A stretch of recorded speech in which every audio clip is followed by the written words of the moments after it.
Hello guys, ഇന്ന് ഞാൻ പരിചയപ്പെടുത്തുന്നത് ഒരുപാട് പേർ കമൻറ്റ് ചെയ്ത് എക്സ്പ്ലെയിൻ ചെയ്യാനായി ആവശ്യപ്പെട്ട 1980 റിലീസ് ചെയ്ത ടാബു എന്ന ചിത്രമാണ്. ടാബു സീരീസിലെ ആദ്യത്തെ ചിത്രമാണിത്. ഈ സിനിമയുടെ ധാരാളം സീരീസുകൾ ഇറങ്ങിയിട്ടുള്ളതുകൊണ്ട് എല്ലാ പാർട്ടിൻ്റെയും എക്സ്പ്ലനേഷൻ വീഡിയോ ഞങ്ങൾ ചെയ്യുന്നതായിരിക്കും. ഈ സിനിമ കാണാനായി ഞങ്ങളുടെ ടെലഗ്രാം ചാനലിൽ ജോയിൻ ചെയ്യൂ. ചാനലിന്റെ ലിങ്ക് ഈ വീഡിയോയുടെ ഡിസ്ക്രിപ്ഷനിൽ കൊടുത്തിട്ടുണ്ട്. കൂടാതെ ഈ ചാനൽ ആദ്യമായി കാണുകയാണെങ്കിൽ ഇപ്പോൾ തന്നെ സബ്സ്ക്രൈബ് ചെയ്യൂ. ഭർത്താവ് ഉപേക്ഷിച്ചു പോയ ഒരു പെണ്ണിന്റെ കഥയാണ് ഈ ചിത്രം പറയുന്നത്.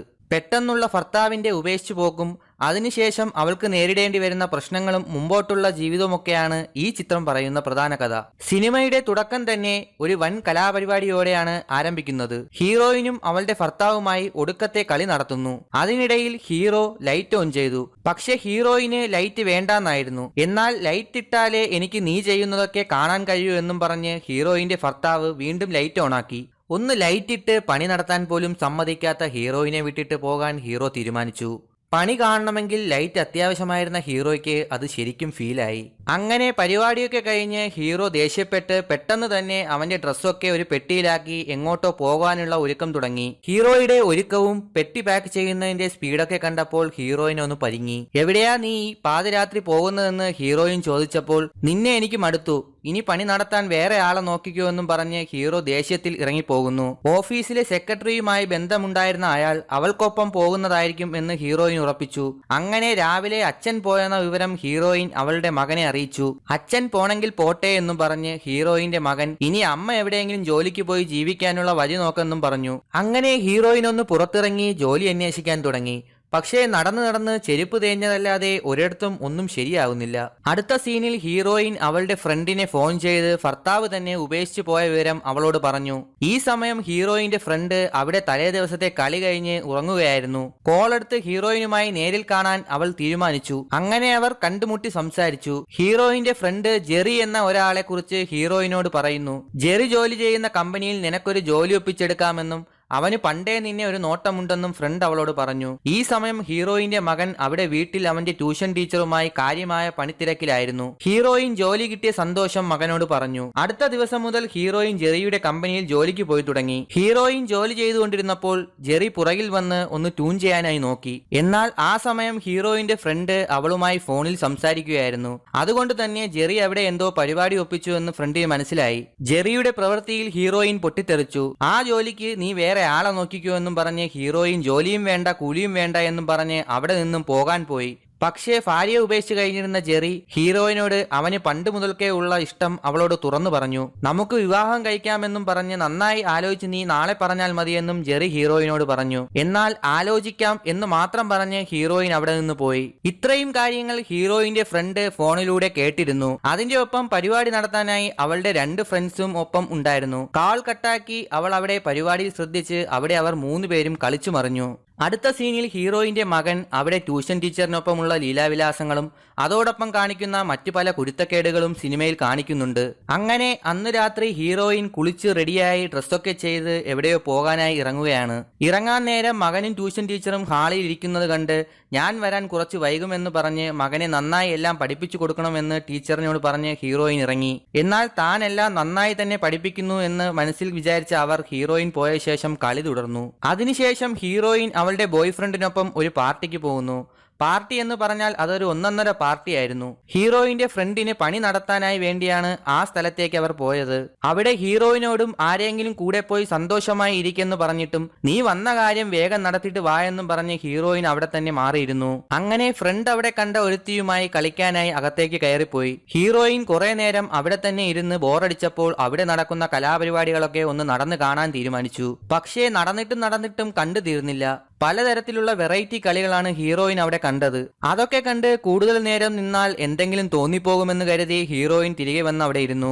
ആ സമയം തന്റെ മകന്റെ പ്രായമുള്ള ഒരു പയ്യൻ വന്ന് ഹീറോയിനോട് ഒരു കളി ചോദിച്ച് അവളെ ശല്യം ചെയ്തു. പക്ഷേ ഹീറോയിൻ അവനെ ഓടിച്ചു വിട്ടു. അത് കഴിഞ്ഞ് പണിയൊക്കെ കഴിഞ്ഞ് ഫ്രണ്ട് വന്നപ്പോൾ അവർ അവിടെ നിന്നും പോയി. തിരികെ പോകാനായി അവർ കാറിൽ കയറി. അപ്പോഴും ഹീറോയിന് അവിടെ കണ്ടതിന്റെ ഞെട്ടൽ മാറിയിട്ടില്ലായിരുന്നു. അവൾ ഫ്രണ്ടിനോട് അതേപറ്റി പറഞ്ഞു. നീ അവിടം വരെ വന്നിട്ട് ഒരു പണിയും നടത്താതെ മാറിയിരുന്നത് ശരിയായില്ല എന്ന് ഹീറോയിന്റെ ഫ്രണ്ട് അവളോട് പറഞ്ഞു. പക്ഷേ ഹീറോയിൻ ഇനി മേലാൽ എന്നെ ഇങ്ങനെയുള്ള സ്ഥലത്തേക്ക് കൂടെ വിളിച്ചോണ്ട് പോകാൻ വന്നേക്കരുതെന്ന് പറഞ്ഞ് ദേഷ്യപ്പെട്ടു. തിരികെ വീട്ടിലെത്തിയ ഹീറോയിന്റെ മനസ്സ് മുഴുവൻ അവിടെ കണ്ട പലതരം കളികളെ കുറിച്ചായിരുന്നു. അതുകൊണ്ട് തന്നെ ഹീറോയിന് പല പല ചിന്തകളും മനസ്സിലേക്ക് കടന്നു വന്നു. അവൾക്ക് കിടന്നുറങ്ങാൻ പോലും പറ്റാതെയായി. അവൾ റൂമിൽ നിന്നും ഇറങ്ങി നടന്നു. ഹീറോയിൻ നടന്ന് മകന്റെ റൂമിന്റെ അടുത്തെത്തിയപ്പോഴാണ് അവിടെ അവന്റെ കിടപ്പ് കണ്ട് അവൾ സ്റ്റക്കായി നിന്നത്. മനസ്സിലുണ്ടായിരുന്ന ചില മോശം ചിന്തകൾ ഒരു നിമിഷത്തേക്ക് ഹീറോയിനെ തളർത്തി. അവിടെ മകനുമായി അവൾ അരുതാത്തത് ചെയ്തു. അങ്ങനെ അടുത്ത ദിവസം രാവിലെ ജോലിക്ക് പോയ ഹീറോയിൻ ആകെ വിഷമത്തിലായിരുന്നു. ഒരിക്കലും ചെയ്യാൻ പാടില്ലാത്ത ഒരു കാര്യം ചെയ്തു പോയ അവൾ മനസ്സ് തകർന്ന് ജോലിയിൽ ശ്രദ്ധിക്കാൻ പറ്റാതെ ഇരുന്നു. ആ സമയം വിഷമിച്ചിരുന്ന ഹീറോയിന്റെ അടുത്തേക്ക് ജെറി വന്നു. എന്താ പ്രശ്നമെന്ന് ജെറി ഹീറോയിനോട് ചോദിച്ചു. പക്ഷേ പ്രശ്നം എന്താണെന്ന് ഹീറോയിൻ പറഞ്ഞില്ല. എന്നാൽ ഇന്നിനി ജോലിയൊന്നും വേണ്ട എന്നും നമുക്കൊന്ന് കറങ്ങിയടിച്ചിട്ടൊക്കെ വരാമെന്നും പറഞ്ഞ് ജെറി ഹീറോയിനെ കൂട്ടിക്കൊണ്ട് കറങ്ങാനായി പോയി. ജെറിക്കൊപ്പം ചിലവഴിച്ചപ്പോൾ ഹീറോയിൻ ശരിക്കും ഹാപ്പിയായിരുന്നു. അവർ ഒരുപാട് സ്ഥലങ്ങളിൽ ചുറ്റിക്കറങ്ങി പ്രണയിച്ച് നടന്നു. എല്ലാം കഴിഞ്ഞ് ഹീറോയിനെ തിരികെ വീട്ടിൽ കൊണ്ടാക്കിയിട്ട് ജെറി പോയി. വീട്ടിലെത്തിയ ഹീറോയിനെ കാത്ത് മകൻ ഹീറോയിന്റെ റൂമിൽ ഉണ്ടായിരുന്നു. പക്ഷേ കഴിഞ്ഞ രാത്രി സംഭവിച്ചു പോയ തെറ്റിനെപ്പറ്റി സംസാരിച്ചു തുടങ്ങിയ ഹീറോയിനോട് തുടർന്ന് അത് ആവർത്തിക്കാൻ മകൻ ആവശ്യപ്പെട്ടു. പക്ഷേ ഹീറോയിൻ അതിന് സമ്മതിച്ചില്ല. തുടർന്ന് ഹീറോയിന്റെ മകന്റെ സമ്മർദ്ദത്തിന് അവൾക്ക് വഴങ്ങേണ്ടി വന്നു. അങ്ങനെ വീണ്ടും അവിടെ കഴിഞ്ഞ രാത്രിയിലെ കാര്യങ്ങൾ ആവർത്തിച്ചു. പക്ഷേ ഹീറോയിന് താല്പര്യമില്ലാതെ വീണ്ടും അത് നടന്നതുകൊണ്ട് അവൾ ആകെ വിഷമിച്ചു. അടുത്ത ദിവസം രാവിലെ ഹീറോയിൻ അവളുടെ ഫ്രണ്ടിന്റെ വീട്ടിലേക്ക് പോയി. അവിടെ രാവിലെ തന്നെ ഹീറോയിന്റെ ഫ്രണ്ട് അവളുടെ കൂട്ടുകാരുമായി കാര്യമായ പണിയിലായിരുന്നു. ഹീറോയിൻ അവിടെ എത്തി ഫ്രണ്ടിനോട് തന്റെ മകനുമായി സംഭവിച്ച കാര്യങ്ങളൊക്കെ പറഞ്ഞു വിഷമിച്ചു. പക്ഷേ കളി തലയ്ക്ക് പിടിച്ചു നടക്കുന്ന ഹീറോയിന്റെ ഫ്രണ്ട് അവിടെ ഹീറോയിന്റെ മകൻ ചെയ്തതൊക്കെ കേട്ട് കൈപ്പണി നടത്തി. അത് കണ്ട് ദേഷ്യം വന്ന ഹീറോയിൻ നിന്നോട് ഹെൽപ്പ് ചോദിക്കാനും വിഷമം പറയാനും വന്ന എന്നെ വേണം പറയാനെന്നും പറഞ്ഞ് അവിടെ നിന്നും ഇറങ്ങിപ്പോയി. എന്നാൽ ഹീറോയിന്റെ മകനിൽ അവളുടെ ഫ്രണ്ടിന് നേരത്തെ തന്നെ ഒരു കണ്ണുണ്ടായിരുന്നു. ഹീറോയിൻ ദേഷ്യപ്പെട്ട് ഇറങ്ങിപ്പോയിട്ടും അവൾക്കൊരു കുലുക്കവുമില്ലായിരുന്നു. ഹീറോയിൻ പറഞ്ഞ കാര്യങ്ങളോർത്ത് അവൾ അവിടെ എന്തൊക്കെയോ കാട്ടിക്കൂട്ടി. അത് പോരാഞ്ഞിട്ട് അവളുടെ ഫ്രണ്ടുമായും ഒരു പണി നടത്തി. അതിനുശേഷം ജെറി ഹീറോയിന്റെ വീട്ടിലേക്ക് വരുന്നു. അവിടെ ജെറിയും ഹീറോയിനും അവളുടെ മകനും ഫുഡൊക്കെ കഴിച്ചിരിക്കുന്ന സമയത്ത് എല്ലാവർക്കും ചേർന്ന് ഒരു ട്രിപ്പ് പോകാമെന്ന് ജെറി അവരോട് പറയുന്നു. പക്ഷേ ഹീറോയിന്റെ മകൻ ഞാൻ എങ്ങോട്ടും ഇല്ല എന്ന് പറഞ്ഞ് എങ്ങോട്ടോ ആരെയോ പണി നടത്താനായി അവിടെ നിന്നും പോകുന്നു. ശരിക്കും ഹീറോയിന്റെ മകന് ജെറി അവിടെ വന്നതിലും ഹീറോയിനുമായി കമ്പനി ആയതും ഒന്നും തീരെ ഇഷ്ടപ്പെട്ടില്ല. അതുകൊണ്ട് തന്നെ അവൻ വീട്ടിൽ നിന്നും ഇറങ്ങിപ്പോയി. തുടർന്ന് കിട്ടിയ അവസരം ജെറി പാഴാക്കിയില്ല. ഹീറോയിനെ ഒറ്റയ്ക്ക് കിട്ടിയപ്പോൾ ജെറി റൊമാൻറ്റിക്കായി ഓരോന്ന് പറഞ്ഞ് ഹീറോയിനെ തന്റെ അടുത്തേക്ക് കൊണ്ടുവന്നു. ആ സമയം ജെറിയും ഹീറോയിനും തമ്മിൽ കൂടുതൽ അടുത്തു. ശേഷം അവർ ആദ്യമായി ഒരു പണിയും നടത്തി. തുടർന്ന് ജെറി ഹീറോയിനെ വിവാഹം കഴിക്കാമെന്ന് അവളോട് പറയുന്നു. എന്നാൽ ഇനിയുള്ള കാലമെങ്കിലും എനിക്കൊന്ന് അടിച്ചു പൊളിക്കണമെന്ന് ഹീറോയിൻ ജെറിയോട് പറഞ്ഞു. അതുകൊണ്ട് തൽക്കാലം നീ എന്റെ ലവറായി മാത്രം ഇരുന്നോ എന്നും പറഞ്ഞ് അവർ കളി തുടർന്നു. അതോടെ സിനിമ അവിടെ അവസാനിക്കുന്നു. ഈ സിനിമയുടെ കഥ ഇഷ്ടപ്പെട്ടെങ്കിൽ ലൈക്ക് ചെയ്യാൻ മറക്കരുത്. ഈ സിനിമ ഞങ്ങളുടെ ടെലഗ്രാം ചാനലിൽ ഉടൻ തന്നെ അപ്ലോഡ് ചെയ്യും.